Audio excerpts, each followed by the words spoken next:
Lady in the Water is a 2006 American fantasy thriller film written and directed by M. Night Shyamalan and starring Paul Giamatti and Bryce Dallas Howard. The film follows a Philadelphia maintenance man who discovers a young woman in the swimming pool of his apartment complex. Gradually, he and his neighbors learn that she is a water nymph whose life is in danger from a vicious, wolf-like, mystical creature that tries to keep her from returning to her watery blue world. This is Shyamalan's first movie in which he has played a significant role, as one of the supporting actors. The film received overwhelmingly unfavorable reviews from film critics, who mostly criticized it as having a lack of focus. The film was also a financial disappointment, grossing merely $72 million against a $70 million production budget, barely recouping its production cost, making the film a loss. Despite the negative reviews the film received, it has since developed a cult following over the years among M. Night Shyamalan fans. Plot: one evening, Cleveland Heap, who became a handyman at a Philadelphia apartment complex after his family was murdered, discovers Story, a naiad-like character from the Blue World, in his building's pool, immediately rescuing her from an attack by a skrunt, a grass-covered lupin that lies preternaturally flat.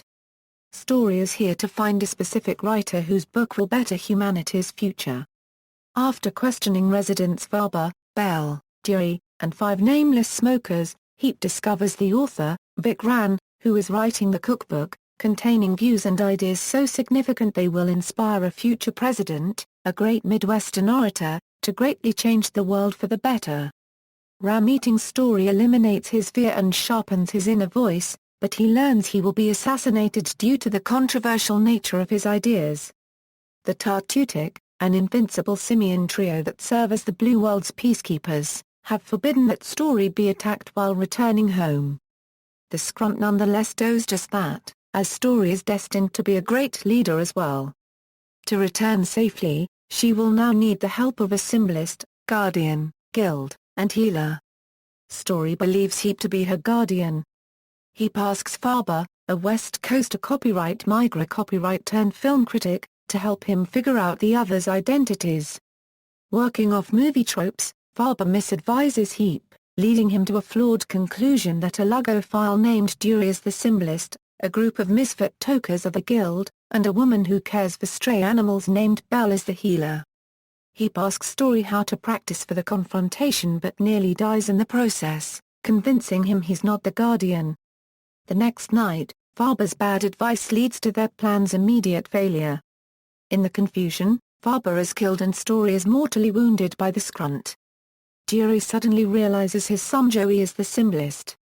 Interpreting the information on cereal boxes, Joey deduces the true guild is composed of 7 sisters, that 2 new men must be present, and that the healer is male, soon revealed to be Heap. He goes about healing Story by bringing forth his energy. Story's departure starts again, but the skrunt attacks. It is stopped by the gaze of Reggie, a lopsidedly muscled tenant who is the true guardian. Reggie's gaze, capable of compelling the skrunt to slowly retreat, is distracted by the cry of the Great Eaglin, a giant eagle who will ferry Story home. When Reggie breaks eye contact, the skrunt leaps, but the Tartutic arrive and drag it away. Heap thanks Story for saving his life as she hugs him goodbye. The Great Eaglin lands, enfolds Story in one of its wings, and takes flight. Each tenant watches as she is ferried into the storm. Cast. Production. The film was originally planned to be produced for Walt Disney Studios, like Shyamalan's previous 4 films, but was rejected. Shyamalan was reportedly angry about the rejection and presented the project to Warner Brothers, who agreed to make the film. The events that led to the making of the film were featured in a book, The Man Who Heard Voices, by Michael Bamberger. Shyamalan established a production facility at the Jacobson Logistics Warehouse site in nearby Levittown, Pennsylvania, where sets for the apartment complex and a half-city block of row houses were built. Occasional footage was shot inside the overflow area of the warehouse. Most of the filming was completed after work hours. Music. Having already formulated ideas for the score the previous year, James Newton Howard wrote it during the early part of 2006, and the orchestral score was recorded over a period of 4 days in May by the 91-piece Hollywood Studio Symphony. Soundtrack. The soundtrack was composed by James Newton Howard. The last 4 tracks are non-soundtrack Bob Dylan covers from singer-songwriter Amanda Ghost, indie rock band A Whisper in the Noise, and rock and roll revivalists Silvertide. Howard won the IFMCA Award for Best Film Score for Lady in the Water in 2006, as well as the awards for Best Original Score for a Fantasy Science Fiction Horror Film, and Best Single Cue of 2006 for The Great Eatlin, Prologue, The Party, Charades, Ripples in the Pool, The Blue World, Giving the Key, Walkie Talkie, Cereal Boxes, Officer Jimbo, The Healing, The Great Eatlin, End Titles, The Times They Are a Change in a Euro A Whisper in the Noise, Every Grain of Sand Amanda Ghost, It Ain't Me Babe a Euro Silvertide, Maggie's Farm a Euro Silvertide.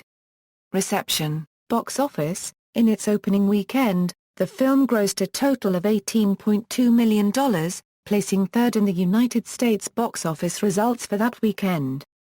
It was Shyamalan's lowest opening for any of his 5 major films. Due to negative reviews and poor word of mouth, its second week fell sharply to $7.1 million, pushing its total to only $32.2 million. Its third weekend was no better, falling another 62.1% to $2.7 million.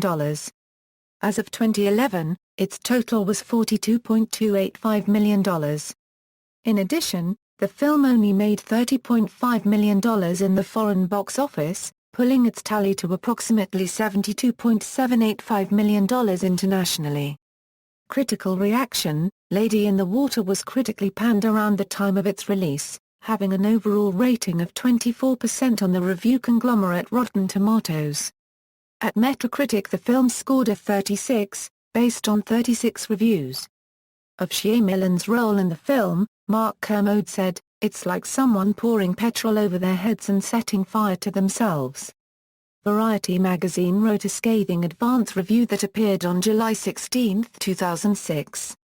Common complaints about the film were that little effort was put into getting the viewer to believe in the world, that few moments of the film could be taken seriously, and that Shyamalan was using the film as a form of self-indulgence. Instead of having a minor cameo, as in most of his films, Shyamalan cast himself as a visionary whose writing changes the world, and another character included a film critic portrayed by actor Bob Balaban as arrogant, self-assured, and passive who comes to a violent end. Many reviewers attacked this perceived self-indulgence. Manila Dargis of the New York Times wrote of the story, "Apparently those who live in the water now roam the earth trying to make us listen, though initially unregistered trademark s rather foggy as to what precisely we are supposed to hear the crash of the waves, the songs of the sirens, the voice of God until we realize that of course we're meant to cup our ear to an even higher power, Mr. Shyamalan." Frank Lovis of Film Journal International said, "Fans of actor Paul Giamatti or of filmmaker M. Night Shyamalan may get something out of Lady in the Water, a fractured fairy tale about a water nymph who comes to a Philadelphia apartment house to deliver an important message. Anyone else is likely to be perplexed by the muddled myth-making or actively astonished at the self-indulgent ego of a writer-director-producer who casts himself in the role of a visionary writer whose martyrdom will change the world." Michael Medved gave Lady in the Water 1.5 stars, calling it a full-out, flamboyant cinematic disaster, a work of nearly unparalleled arrogance and vapidity, adding that Lady in the Water is all wet. Also pan was the fact that the film was based on a bedtime story Shyamalan told to his children. Pete Vundahar of Film Threat commented, "If Shyamalan is going to use his kids as a focus group for future projects, maybe he should start making movies for Nickelodeon already and stop wasting our time." Shyamalan went on to direct a film adaptation of Nickelodeon's Avatar, The Last Airbender television series, which also received overwhelmingly negative reviews. CNN's Tom Charity, among many others, has called Lady in the Water the worst film of 2006. It was listed by Variety as one of the 10 biggest losers of 2006.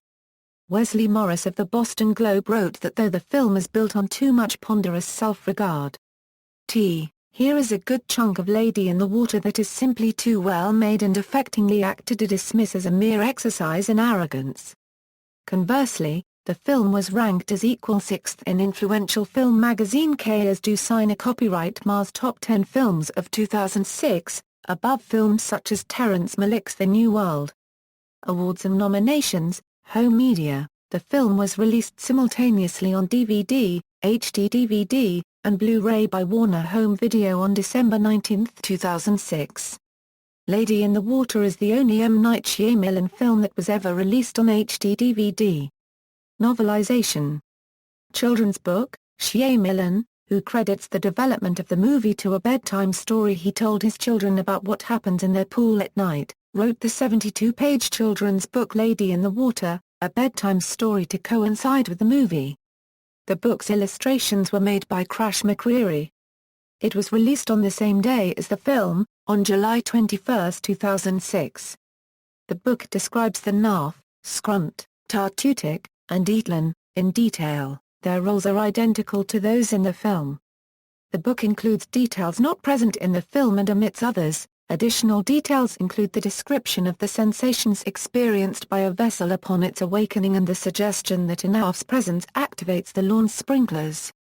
The roles of Madame Nymph, healer, symbolist, guild, and guardian are only suggested and not stated openly. The tone of the book resembles in some respects that of Chris Van Allsburg's The Mysteries of Harris Burdick, sharing with it an air of unnerving mystery and a similar pace. The Man Who Heard Voices, The Man Who Heard Voices, by Sports Illustrated writer Michael Bamberger, recounting the making of the film, was released July 20, 2006. References. External links. Official website, Lady in the Water at the Internet Movie Database, Lady in the Water at All Movie, Lady in the Water at Box Office Mojo, Lady in the Water at Rotten Tomatoes, Lady in the Water M. Night Shyamalan Online, Stories MySpace, Lady in the Water Trailers, Lady in the Water Review at IDS News.